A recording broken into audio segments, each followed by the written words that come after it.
নমস্কার, আপনারা দেখছেন ইন্ডিয়ান নিউজ আপডেট।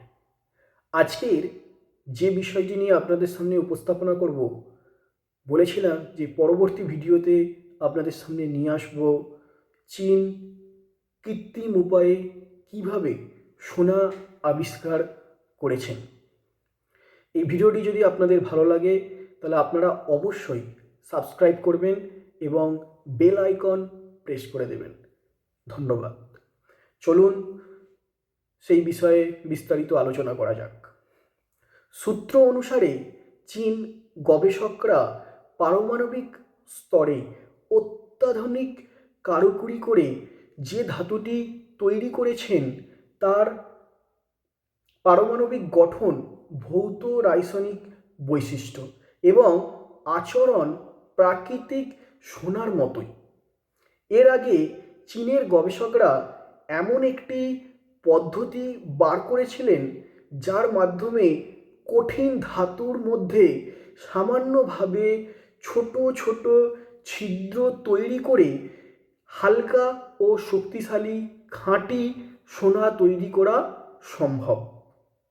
চীন বিজ্ঞানীরা দাবি করেছেন যে তাদের পদ্ধতি সোনা নিষ্কাশনের প্রাচীন পদ্ধতির মোড় 180 ডিগ্রি ঘুরিয়ে দিতে পারে। গবেষণারা তৈরির এই প্রক্রিয়াটিকে পরিষ্কার, নিরাপদ এবং নিয়ন্ত্রণ করা অত্যন্ত সহজ বলে দাবি করেছেন তারা। এর ফলে যে শক্তি খরচ হবে পরিবেশ তার প্রভাব পড়বে নগণ্য। চীনের বিজ্ঞানীরা সোনার ভেতরে 100 ন্যানোমিটারের চেয়ে ছোট সুষম ছিদ্র ও ন্যানোপ্যানের মতো তৈরি করে সেগুলি আগের চেয়ে অনেক বেশি শক্তিশালী এবং হালকা করার পদ্ধতি আবিষ্কার করেছেন বলে দাবি। এই নতুন প্রযুক্তিতে ডি-অ্যালিং ক্ষয় প্রক্রিয়ার মাধ্যমে সোনার কাঠামোর মধ্যে ছিদ্র তৈরি করা হয়। এই পদ্ধতিতে সোনায় অতিরিক্ত উপাদান যোগ না করেই শক্তিশালী করে তোলা যায়। মধ্যযুগ থেকেই ধাতু থেকে সোনা তৈরি করা সম্ভব কিনা তা নিয়ে অ্যালকেমিস্টদের গবেষণা অত্যন্ত চলছিল না। অ্যালকেমি রসায়ন প্রাথমিক এই ধারণায় দাবি করা হয় বিভিন্ন ধাতুকে সোনায় বদলে ফেলা সম্ভব। একটি বিশেষ উপাদান সীসা বা তার মতো সাধারণ ধাতু সোনায় পরিণত হয় বলে দাবি করা হয়েছিল। ঊনবিংশ শতাব্দীতে এসে রসায়ন বিজ্ঞানের পরিণতি হয় এবং বিজ্ঞান নানা পদার্থের পরমাণু থেকে অণু, সেই সব অণুর মধ্যে বিক্রিয়ার অণু পরমাণু জুড়ে জুড়ে নতুন পদার্থ তৈরি করেন।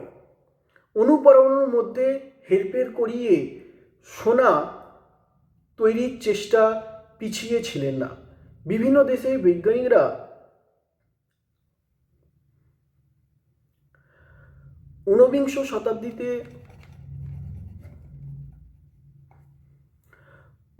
শতাব্দীতে এসে রাশিয়ান পরিণতি হয়।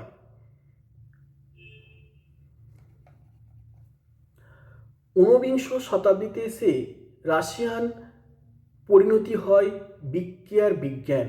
নানা পদার্থের পরমাণু থেকে অণু, সেই সব অণুর মধ্যে বিক্রয়, অণু পরমাণু জুড়ে জুড়ে নতুন পদার্থ তৈরি হয়।